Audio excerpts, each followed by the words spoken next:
the progress that you are making will only become obvious months from the time that you're actually doing the thing. And if you actually try to do things for short-term results, you're gonna tend to stay in the same place and doing the same things that you used to do when you had a job, right?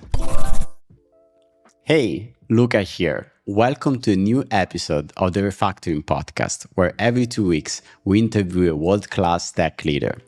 This week's guest is my friend Thiago Ghisi, former director of engineering at Nubank and with a long and successful tech career in companies like ThoughtWorks, Apple, and more. But right now, he's on a sabbatical and he's been for more than 6 months. So get ready for an incredible chat where we talked about your identity as an engineering leader, psychology, Claude Code, and more. So let's dive right into the action. Welcome, Thiago, and thank you so much for being here with us today. Thank you, Luca. Always a pleasure to be here talking to you. It's my third time on the podcast, I think, right? Yeah, So absolutely. Yes, and it's great. I'm so happy to have you back, and I'm happy that every time we talk about wildly different things, and I think today will be no exception. Yes. Today's gonna be even more wide, I would say. Yeah, absolutely. And so I feel like I have to provide some context about this. So first of all, you're a former director of engineering at Nubank. You've had a long tech career at companies like Apple, ThoughtWorks. You're a repeat guest on the Refactoring podcast. But above all, we are good friends. We have a monthly call where we stay in touch.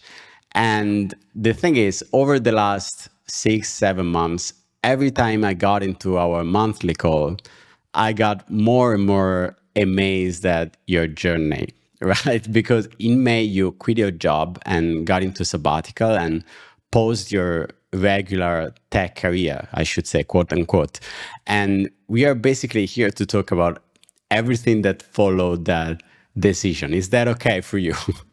Yeah. I mean, and the one thing that I want to start saying is the monthly coffee chats with friends like you and others have been essential during this time, and I have had so much fun on those conversations, sharing everything that I have been immersing myself into the sabbatical. So yeah, there's a lot to talk about. Me too, absolutely. And so I want to start with the decision itself, because I think everyone in tech, or at least everyone who has had like a 10 plus years career, has had that thought at least once, right? To go into an extended pause and think about their career and their life in general. But most people that I know, for a reason or another, that then at some point they talk themselves out of this, right? It's never the right time. It's never the right thing to do.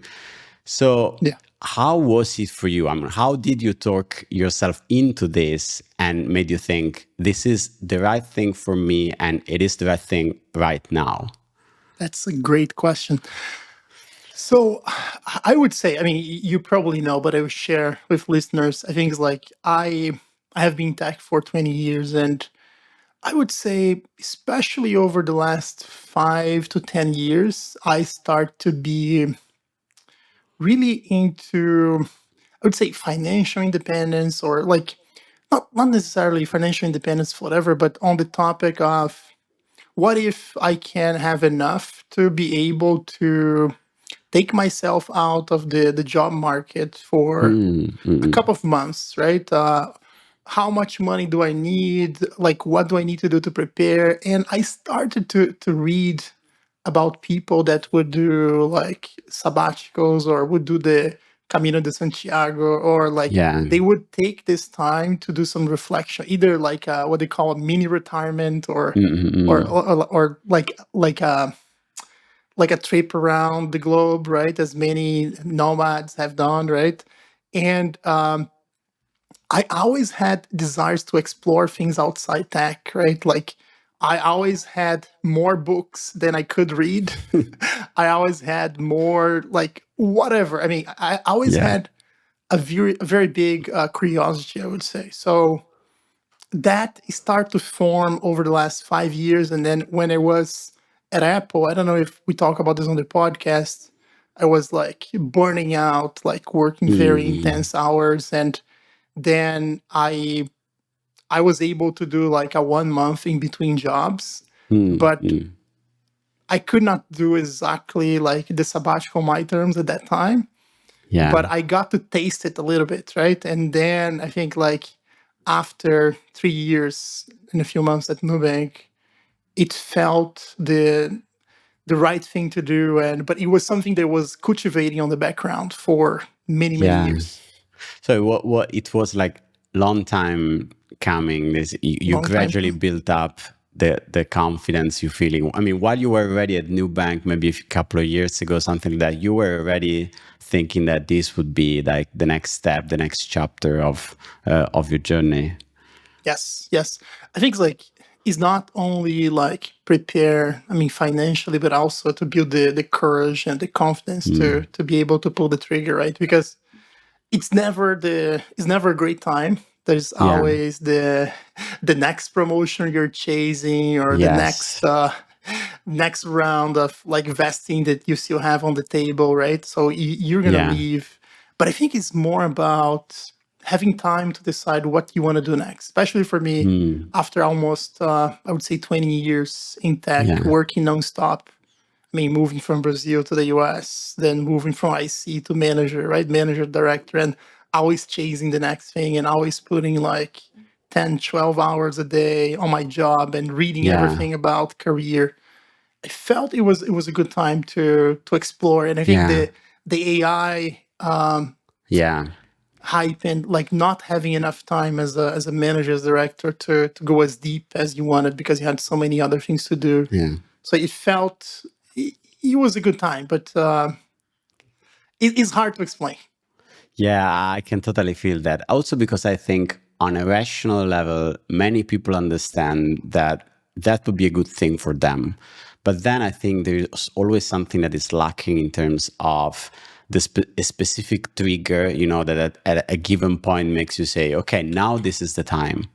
Right. So I don't know how was it for you, whether it was like a convergence of many things, or it was like you got to a level of, for example, financial independence that put you in a more comfortable situation. Maybe you stopped growing at work as much as you Yeah, would like. Was it a specific thing or a combination of things?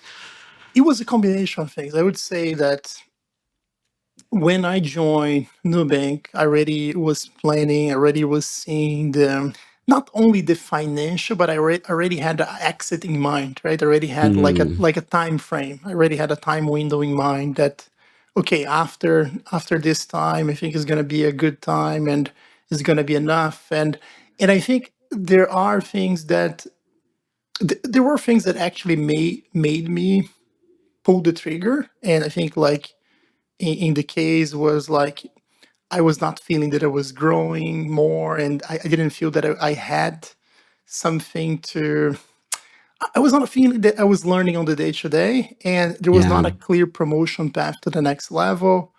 And I felt that I had done pretty much everything that I came to do, right? So I was already at my maximum capacity in so many levels. I was very proud of where the leadership group that I was leading Yeah. was. And so I felt it was a combination of many things, like some of the executives that I was super inspired and close to, like left. And so it was a combination of like I would say like feeling that you reach the top of the game and Yeah. not having a lot of, let's say, aspiration and inspiration around, and having that thing that I always want to do, but I never had either the money or the Mm, visa, or mm, whatever it was to pull the trigger, right? Because I think like for me, along with the financial journey to save a few $1,000s to be able to pull the trigger, I think it was also the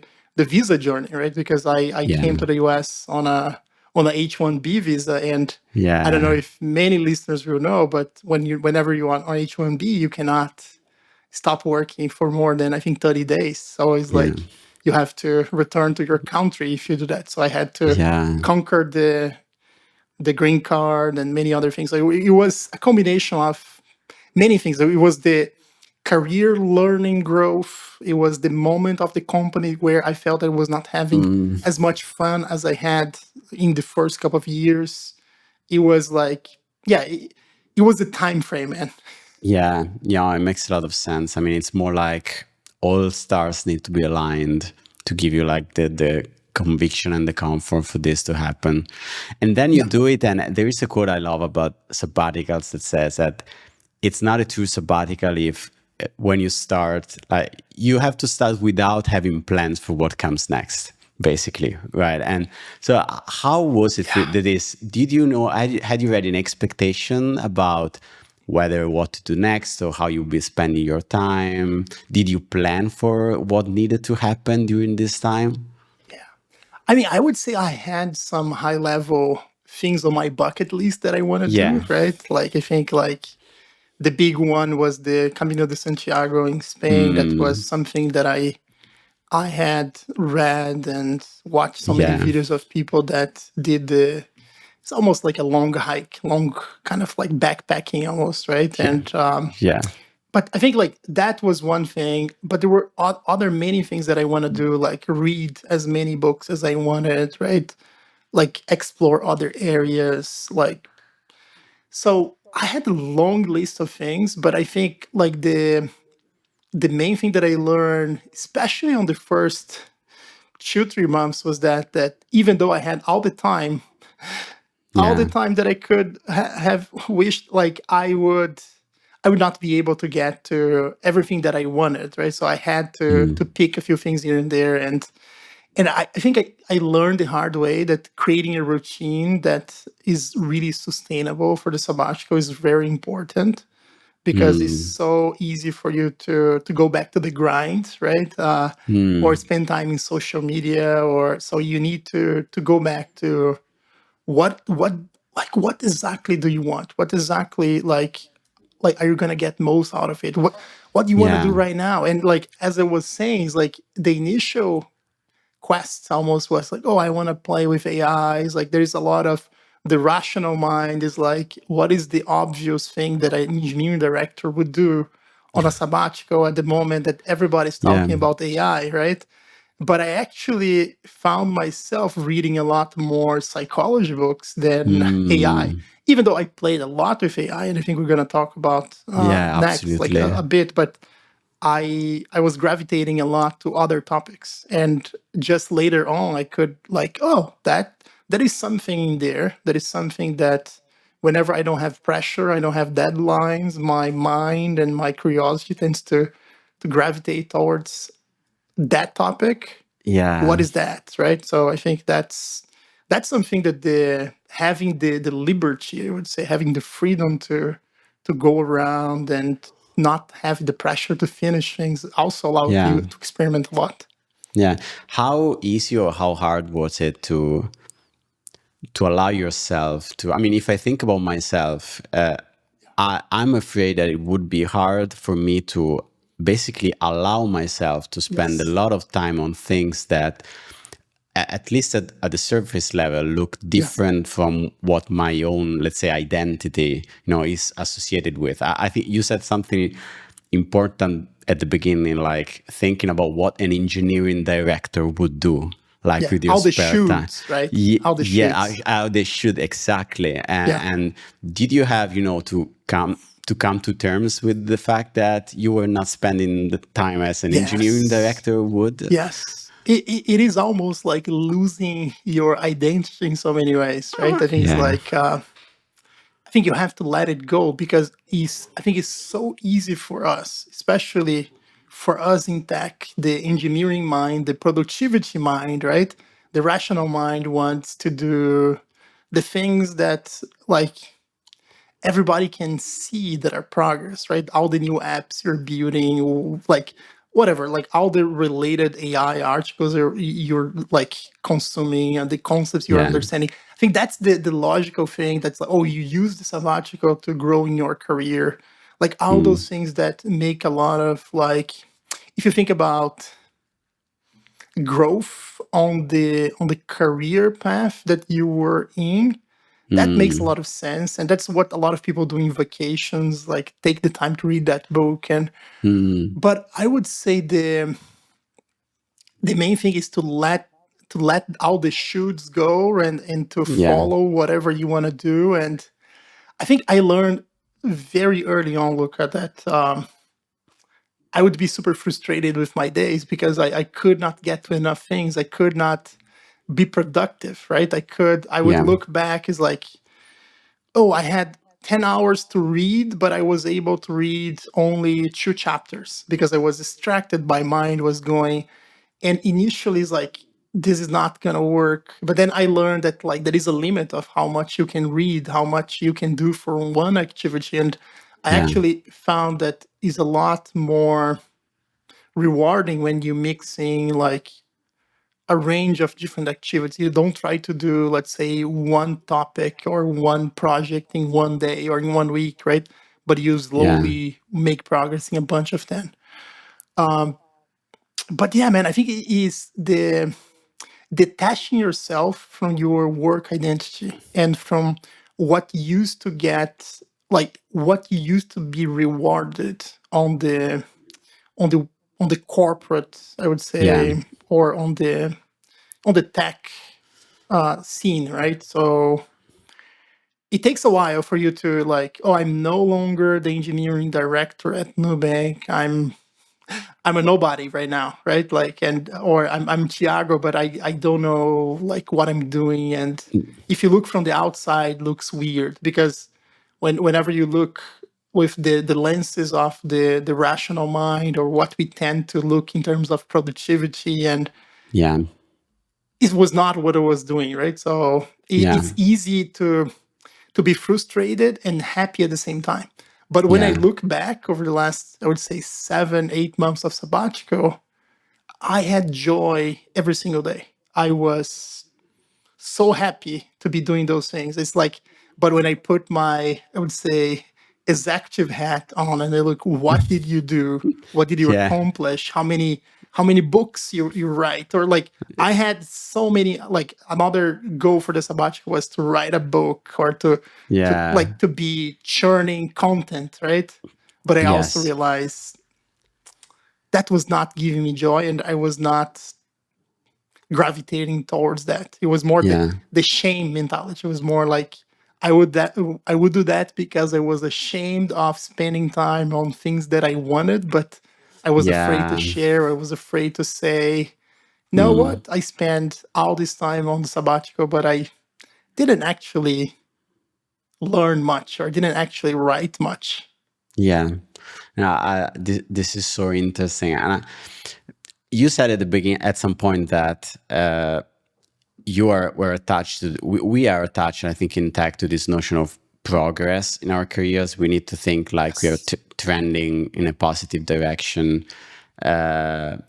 So what does it happen when you try to let go of that? That is, do you think? I mean, do you think about what you do in terms of you're making progress towards something that is maybe different from the engineering director journey, or Yeah. maybe it's the hamster wheel that you don't need to think in terms of I'm doing progress, I'm progressing. I mean that's a fallacy altogether. No, I actually think that progress is important. The thing that I realize is that the progress that you are making will only become obvious months from the time that you're actually doing the thing. And if you actually try to do things for short-term results, you're gonna tend to stay in the same place and doing the same things that you used to do when you had a job, right? But I think progress is actually very exciting. And but I think like the problem is you cannot measure your progress on the day or on the week or Yeah. even on the month. It takes a while for you to materialize that and actually understand what you're doing, right? And for me, I mean, it took me many years to reflect back on why I was reading about psychology, for example, and I like using Claude Code and all the Yeah. second brain thing. I found notes from like almost 10 years ago where I was talking about this on therapy, or I was reading books unrelated, right? And yeah, man. So the other thing that I was gonna say is, so I think progress is important. I think we tend to measure progress in different ways, right? And sometimes you have to allow yourself to explore, to then go back and make some sense out of it. Mm. But the what was the question again that you asked? I So want to make no, sure.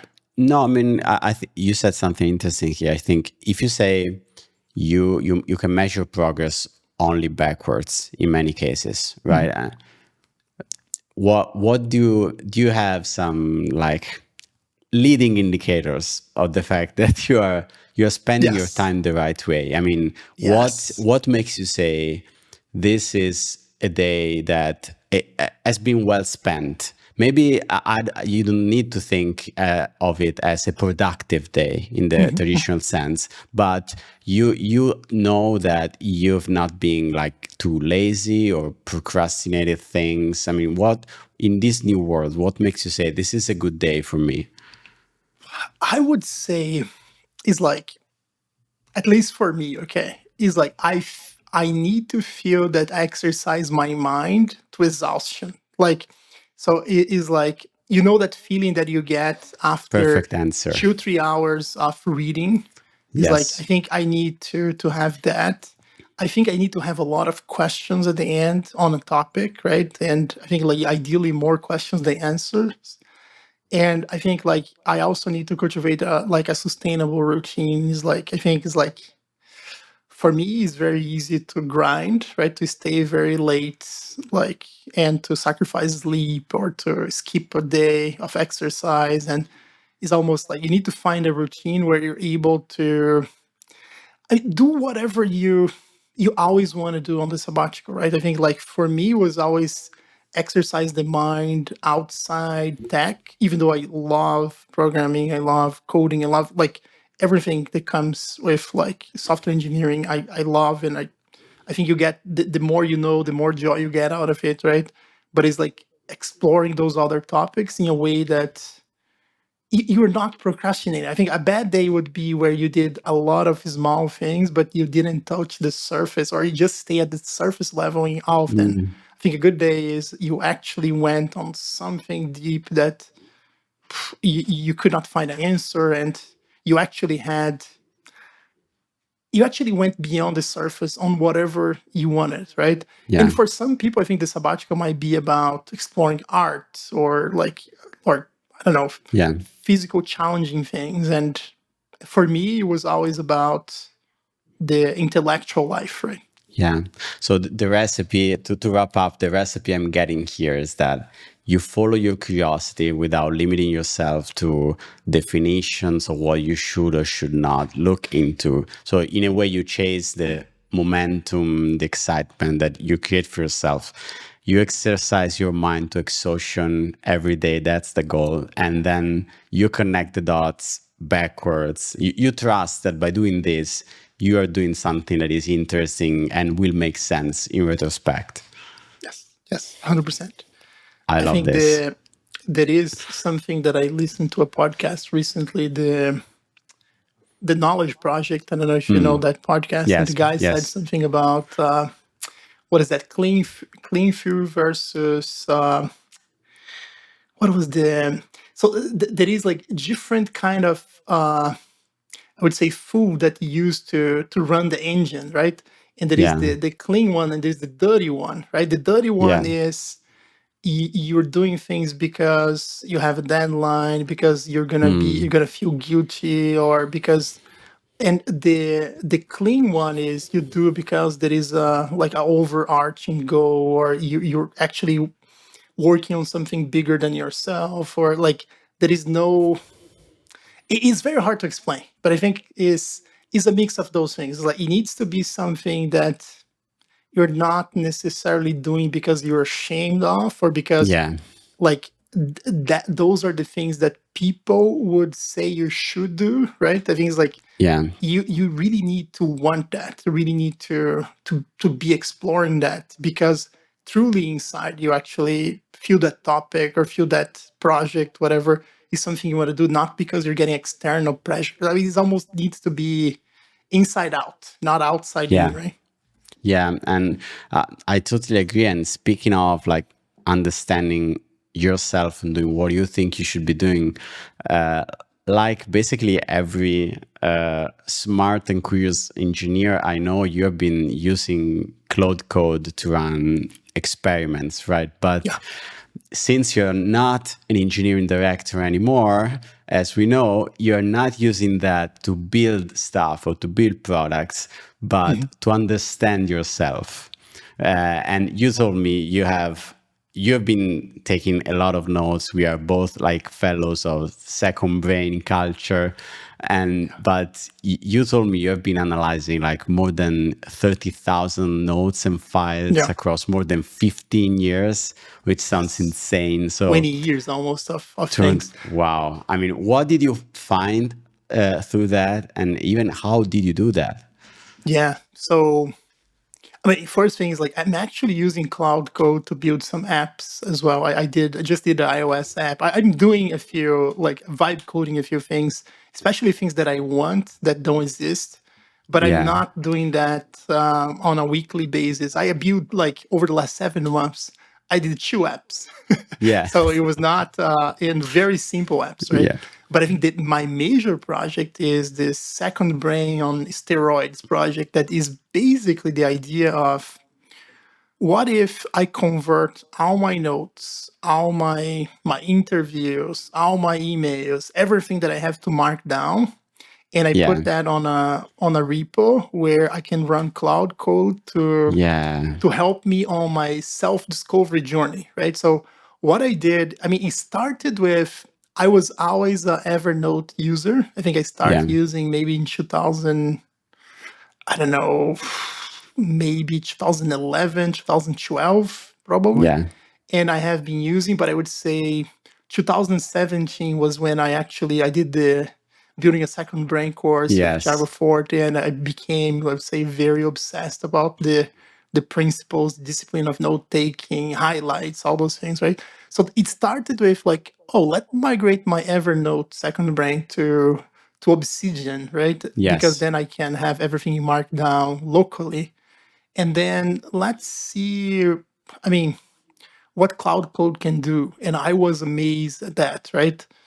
I was like, man, like the tool is basically grabbing files around and Yeah. searching for concepts. And I was always like super deep on DevOps, on Linux, right?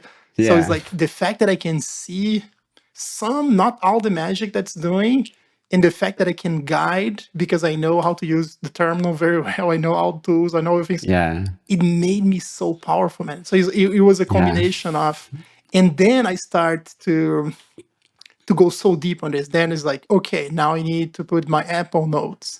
Now I need to request the data dumps from all the big companies that I have data on, Yeah. right? Yeah.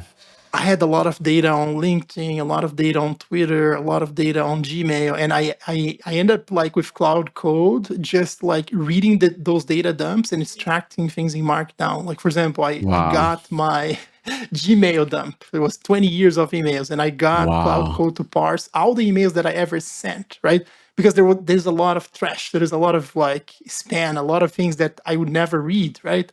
So I got to do like things that I always want to do, but I would never do, let's say, manually scripting things on my own. Like, for example, I did like a daily digest of all emails that I open for the last 20 years. So I have every year Wow. of the last 20 years, I have like, what Because the did I kind do of on that day? yeah, because the kind of data that you can extract is not just the emails you received, it's also the actions that you You can actually took. find all the emails that you open, all the star emails. I think Oh there's a my lot of God. valuable information on the data dump. But then I start same on Twitter, same on like on other like big ones that I had. I think like Twitter, LinkedIn, Gmail. That is more. I think like, and then like all the transcripts of all the podcasts that I ever participated on, right? All Yeah. the articles that I wrote, like And And then did I you start to have, organize. I mean, thinking that this is an incredible amount of data, did you have to like create some kind of like infrastructure Yeah. to help Claude Code go through it? Or is it that since it's just grabbing files, he can go through everything by itself just with good prompting? I mean, how does it scale to Yeah. that level? Yeah. So I'm doing almost like, I would say, a monorepo architecture, right? Yeah. Where I have a bunch of second brains. So it took me a while to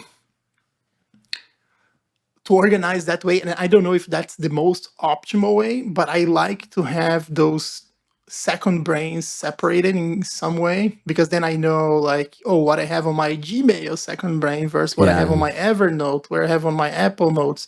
And the other big dump for me was the Amazon data, the Amazon Kindle data. And Oh, it was the hardest.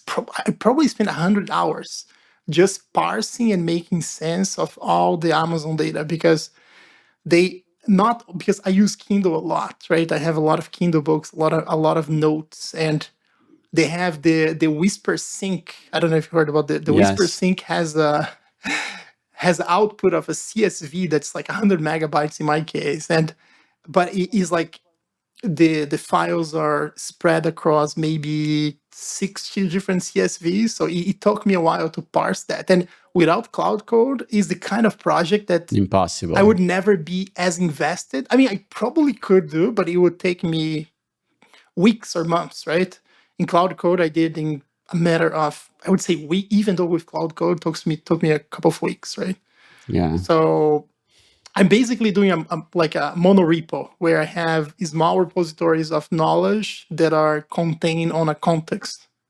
Yeah, It's I like, think what looks the most interesting to me here is that, I mean, if we look at this from the angle of your notes, so this is something that maybe someone who's listening to this can say, okay, but Thiago has been investing on his notes for like 15 years. I've not done this investment. I can't do that, right? Instead, when you think about the dumps that you can get from these services, everybody can get those from yes. Gmail, LinkedIn. This is something all of us Or have. even ChatGPT. I think like the other Yeah, thing that, like, I had maybe 3 years of conversations with ChatGPT, right? And you can get the data dump. It's a massive JSON files, and you can parse conversations, yeah, and you can run some semantic analysis on that. It is very valuable because you can, like, especially if you are on the self-discovery journey, you're trying to yeah. improve, you're trying to understand your traumas, Mm, your shadow, right? Like, I think it's very valuable for you to search things like, when was the first time I had a conflict about this topic? Like, it is very good mm, at kind of like searching on historical documents and finding examples, right? yeah, Or like figuring out, like, oh, when was the first time I heard about this author? Who recommended yeah. me this book? Is like, it seems like silly questions, but like the fact that you can figure out just by looking, having all this data centralized, is amazing, man. I think it's like, Yeah. So what are the top two or three things that you discovered this way? I mean, you don't have to reveal anything that is maybe yeah, yeah, personal or yeah. sensitive, even just the questions that you asked that led to big revelations that were the most useful. I think I would say that the top use case for me has been therapy, right? So I have been Mm, doing therapy for many, many years, and I think that has helped me to keep me sane on yeah, my job and to understand my conflicts, and especially if you do what they call the CBT, right? The cognitive behavior yeah, therapy. That's is a form of therapy. I think the most scientific study, and the one that therapists most tend to use. You're going to get a lot of cognitive exercise, such as, like, you're going to have a distortion, right? Like, you're going to be talking on therapy about a conflict you're feeling, or about a strong emotional reaction you had about some topic, right? And then usually the therapist is gonna ask you to do some exercise of, like, oh, try to list examples of times that you had similar Yeah. similar conflicts, or the opposite, right? They do a lot of the opposite, like, oh, you were saying that you don't have friends and nobody cares about you, right? Let's say that's one example.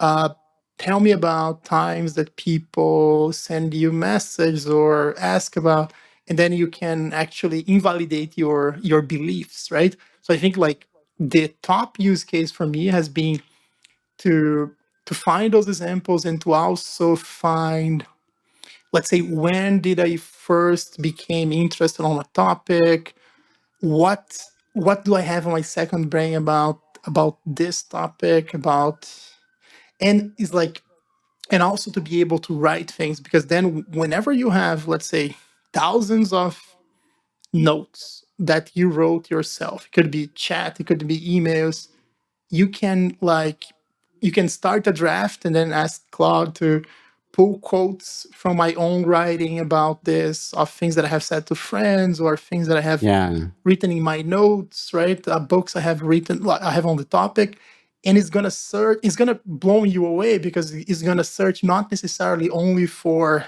It's not only gonna grab for that term. It's actually gonna, it's gonna do a little bit of semantic analysis and like try like close terms, and then it's gonna Yeah. pull everything together. So I think that has Mm, been amazing, man. I think it's like, yeah. Because that's one, I mean, I stop you here because I think that this very last thing that you said about the semantic analysis, I think that there is this kind of widespread concern that with Claude Code, in theory, you can't go too deep because it's just grabbing files and it doesn't have a vector database. But then, I mean, there are already many examples of people getting incredible results on large code bases, for example, and you are confirming this even when it comes to written prose that were, yeah. intuitively we should think that this kind of semantic analysis matters a lot.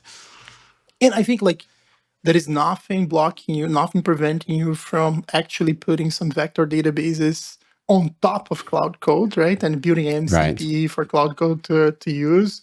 And I actually try to experiment with having in some of my second brains to have like almost like a vector database on top, right? So I think like one example, I extracted like 3 years and a half of like ChatGPT conversations, Yeah. and I index in tags, and I Mm, use like the text embedding from OpenAI with yeah. Pinnacle, like, and is actually not that powerful. It's actually, it misses Mm, more than than is like getting it to classify a note on a topic or on a tag is very hard. I think like it's probably like 50%. Like like is like mm, like every time interesting. it hits one right and one wrong. So there's a lot of mismatches. While like Cloud Code with graphing and things around is a lot more precise. It might not find the data that you have there, and you need to give it hints to look Yeah. on this folder, look around those dates, right? And then it becomes more powerful. But you have to. It's like you have like a memory of the architecture. You know, it's like the intuition you have on a code base that like there is no Yeah. AI tool today that will have that. So if you use that intuition to guide the tool, it's going to become super powerful. And you know, you already kind of like, it's almost on the TDD like workflow. Yeah. You're already expecting a test to fail, right? So if it Love this. passes, it's like, okay, you didn't test, like you didn't write the right Mm. test. You didn't. So I think it's exactly the same way.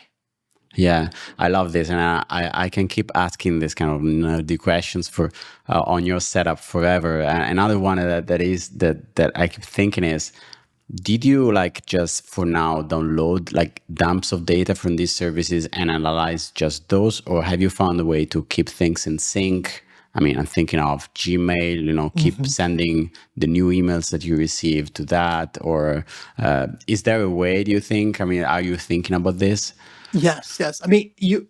So no, I have not built integration to keep things in sync. But what I actually have done is a few scripts to refresh the data. But I have to request the data dump again, and then just like run the GIF. And I actually did that on a few things a few days ago. And it was not that hard, but you know what I figure out, Luca, is that when you have 20 years of data, is like the last 6 months, especially if you're Yeah, keeping your notes and your they don't move the most needle. they don't move the needle that Yeah, much, but it's actually not that hard once you, because with Cloud Code you basically, I came up with, like, I would say, an architecture where I have inside each second brain the scripts that I use to parse, right? And I put, so I have no binaries or no, like, the original files. I don't store on the second brain. I only store markdown, right? So I make it, I and I try to have a lot of flat files. So Cloud Code doesn't like files that are more than, say, 100 kbytes, right? Because it mm, cannot read, or it has to grab to read, but then it's not that great. So I try to parse everything into very flat, like, markdown files, right? And once you have the script, you basically run again. So you have to request a data dump again, but then you can run and you can ask just to, and especially if you're using Git, right? And if you have the same rules for parsing with the same dates or same metadata, it's going to basically generate the same files that are you're going to become obvious, like what actually is new and what actually is old stuff, right? So it's very yeah, easy, and you can do that once a year, once every 6 months.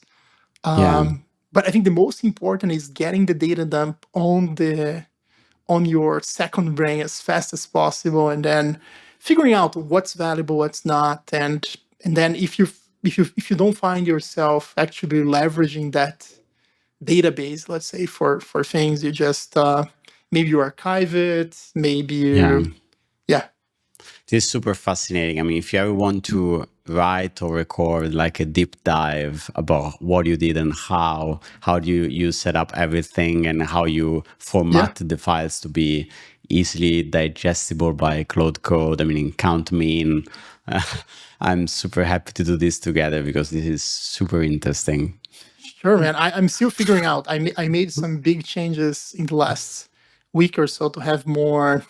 I would say that the top thing that I learned so far is, imagine that you have a microservice architecture on a monorepo, but you need to have some structure on each one of those microservices. In each one of the microservice, right? You need to have, like, you need to know what to expect there. So if you're gonna have Python scripts, they need to know they need to be on a scripts folder or whatever. They cannot be spread around. If you're gonna have log files, like, I think is exactly the same. And that's being great for me. The other thing I would say, just at high level, I try to have alpha. I try to have the date on the file names, so I have everything dated because I care about dates. So I have, like, year, month, date for every single, the creation of that note, the creation of that email, right? And it kind of goes against second brain philosophy of, like, evergreen notes, right? Yeah. Because, like, oh, a note is churning so much that you don't want to date that because it's actually changing. But I actually Mm, found myself that a lot of those things are more atomic in some way, that it's like, it's almost, instead of changing things, you're gonna build a new version. So it's like you keep yeah. adding to the code base, instead you keep appending instead of updating.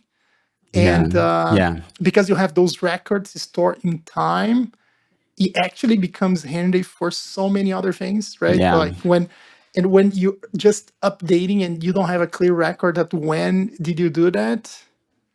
I mean, at least for me, for my use case, it becomes less powerful. So Yes. another big challenge was to find the metadata on some of this data. For Mm, example, I use remarkable tablets, right? yes. And remarkable tablets for some notebooks, I don't know what happened. It, like, I SSH into the tablet. I tried everything. They didn't Didn't have have the metadata. created. Yeah. So like, a Yeah. part of the challenge is finding these pieces of metadata that are important. Yeah. I love that you SSH'd into the remarkable tablet. But I mean, once you have Git, man, once everything's on Of Git, is course. like, Yeah. if I had everything on Git from day one, I would probably not date stuff. But I think, like, also you have to think about the state of the code base, that as the moment that Cloud Code is going to be grabbing, because I think it is, you can still do a blame and do a history on file and Mm, find. mm, mm, mm, mm. Anyways, but that's what I'm experimenting with, and I don't think there is a Yeah. right answer is like, that's what's working for me. No, that's super interesting. I could keep talking about this forever, but instead I wanted to use Yeah, yeah. the last segment of the conversation to talk about what's coming next for you, right? Because you have hinted during this chat about the fact that you've read a lot of psychology. You've worked, I mean, on yourself, you've been doing therapy and self-therapy through these experiments. And I know from our chats that you applied to start a PhD in psychology. Yes, yes. So how did that come to happen, and how you're thinking about this, which is obviously a departure from a From tech. regular, let's say, yes, for regular tech career? So yeah, I think like the main thing was like reflecting on the last few months, and not only last few months, but the last 10 years, and finding that that was always something that I was fascinated by, something that I was reading on. And I realized that, like, I think it's like there are many things that came into that decision to apply for PhDs in psychology. It doesn't mean that I'm actually abandoning my career. It is, I would say, it's part of the experiment, right? I think it's like, Yes. because one thing that I realize is I would rather try and find that that's not everything that I dream, right? I would Mm-hmm. rather have the data and the struggles of like trying to start a PhD and trying to go on a path to become a psychologist, whatever it is, right? And then like regretting not trying, right? But I Yes. think like the other things, like the more I think about psychology, the more I think about engineering management, people management, organizational psychology. There's so many things that I mean are going to be like so applicable Yes. to to my old career, right? That I think the most powerful combination for me would be a mix of leveraging my knowledge and expertise in tech, but applying a layer of knowledge on psychology, on clinical Yes. psychology, on things that I don't have today, right? So, but Yes. the decision was more an insight that I had. I believe I mentioned the Camino de Santiago, so I did the Yes. Camino de Santiago in Spain in September, and one of the big topics that I got to think on, it was like, what should I do next, right? For Yes. me, it was like, I have so many different paths I could take in tech, right? I could go back to be IC, I could become a product manager, I could like have my own startup, I could start a newsletter, Substack, Yeah. I could start a podcast, right? And there was always that path that was there that was, I think I want to go back to college. I think I want to go back to university and study like psychology. Like I want to go deep there because, and that seems the crazy option, right? But the more I talk about this, the more I thought about this, the more it excited me. So it was more the excitement, right? And the fact that that was not an overnight thing. That was something that I have been debating and thinking and researching for so many years, and like having that almost the breadcrumb of like seeing like how that was popping up in the background made me even more certain that that was the right thing to do. So I'm applying to a bunch of PhDs. It's a long journey because I have a undergrad in computer science, right? In order for me Yeah. to even do a master's or even the PhD, I need to do Yeah. like 15 credits in course of psychology. So it's gonna be a long journey. It's gonna Yeah. be at least 5 years. I mean, 7 years, I would say. It's like, and I'm kind of scared like of that, and kind of like this is gonna be a massive investing of time, and it's gonna reduce the opportunities I have. I could be making so much money going back to being a director, right? Yeah. But I think it's like that's what my intuition's telling me. No, that's what you want to do. That's what feels right, right? Yeah. And it goes back to the thing we start talking about, all the shoes. And if I use somebody else's lenses to look into me and my career and what I'm doing, they're gonna actually say, no, this is not the smartest thing to do, but how much is enough, right? And I think how much time I have left. I think those are all things Absolutely. that, like, once you get into midlife almost, right? You need to think about, do I want to keep doing that for the rest of my Yeah. career, or would I rather have a different career or a mixed career? Like, so it's easier, man. But I think there is a great point about something you said before about being able to connect the dots backwards. And I think one question that I love when I think about, big decisions that I may make, in my life, in my career, is, if I do this, is there a way, like a scenario in which, if I look back at everything, it looks like everything I did brought me to do this, right? Yes. And to me, I mean, when you tell this story, it feels like a huge case of, I mean, look at how many dots you're able to connect backwards this way, right? Because the similarity between a lot of psychology ideas and work with even your work as an engineering leader, and we know because we have written also an article together about engineering management Yeah, archetypes yeah, that draws yeah. from a lot of psychology topics, and we won't get into that, but we know. And then, I mean, you followed your curiosity and you studied that during your sabbatical, your experiments with Claude Code, that blend, what you know about tech with what you know Yeah. about psychology. And doesn't it feel like the perfect, segue to this, next chapter of the journey? Perfect. Perfect. I mean, Yeah. is there a chance that you do this and you look back and you think, what a great story, right? Yeah. Yeah. And to me, absolutely, it looks like that. And so, I mean, Yeah. I'm so excited. This That's is exactly amazing. it, man. That's exactly it. I mean, the other thing that I want to mention is a question that you have to ask yourself is, like, who are the people that inspire you the most, right? Yeah, Are the people that, and I think, like, that's totally fine. There are the people that stay in one career and did one thing their entire life and got maybe a Nobel Prize or anything like that. This is amazing. Or are people that actually had many careers and had to reinvent themselves, or more the yeah, polymaths, right?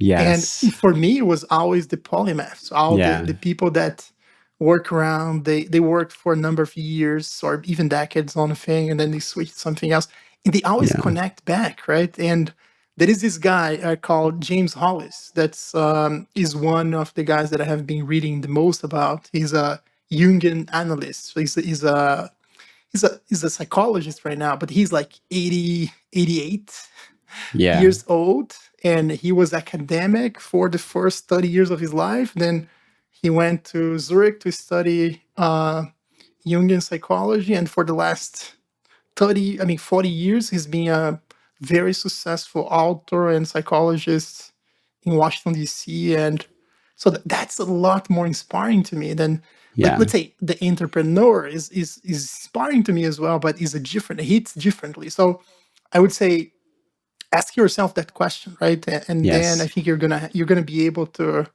connect what your, let's say, inner self wants, not necessarily what the world necessarily is rewarding at the moment. Yeah, I think that's a great way to think about that, and makes me think. I mean, a few days ago, I was interviewed at the podcast, and off the bat, I didn't expect that question, but I got asked, like, what historical figure I would love to have dinner with or Gotcha. interview, and it was not prepared. I mean, I was taken off. I didn't know what to say, and top of my mind, I said Leonardo da Vinci, because to Perfect, man. me it was like, you said polymath. I mean, what makes me curious is that how do you get to the top of your of the knowledge of your industry, or for so many different things, and how you advance. How is it possible that you can advance the state of Push the the art boundaries of of push the knowledge, right? boundaries of knowledge on so many different things at the same time? Yeah. And so, yeah, I Yeah, totally man. get what you mean. Yeah, Yeah, yeah, and I think, like, those kind of answers when you're unprepared are the best ones. When you get to rationalize too much, when you're like you tend to go like, oh, let me do the pros Yes. and cons. You tend Yes. to be super analytical, like. You But I try think you try to that's get the why, answer. You try to get the yes, answer that makes you look good instead of what you really yes, want to or say. the audience wants to hear.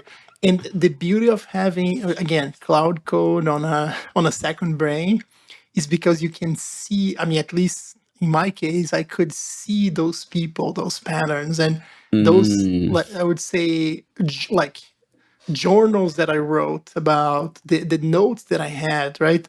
And it became so clear. That's like, maybe it's time to switch. love this, Thiago. I mean, what a great chat. I really loved it. Thank you so much for coming on the show today, and looking forward to the fourth time as a Yes, as a yes, yes. guest We here. have so much more to talk about, man. I think like Yes, we can do some other deep dives barely scratch the on the surface Cloud of. Code second brain. Yeah. Yeah, absolutely. Looking forward to the next chapter. Thank you so much, Thiago. Thank you, man. Thank you so much for listening. If you found this chat valuable, you can subscribe to the show on YouTube, Apple Podcasts, Spotify, or your favorite podcast app. Also, please consider giving us a rating or leaving a review, as that really helps other listeners find the show. You can find all past episodes and learn more about the show at refactoring.fm. See you in the next episode.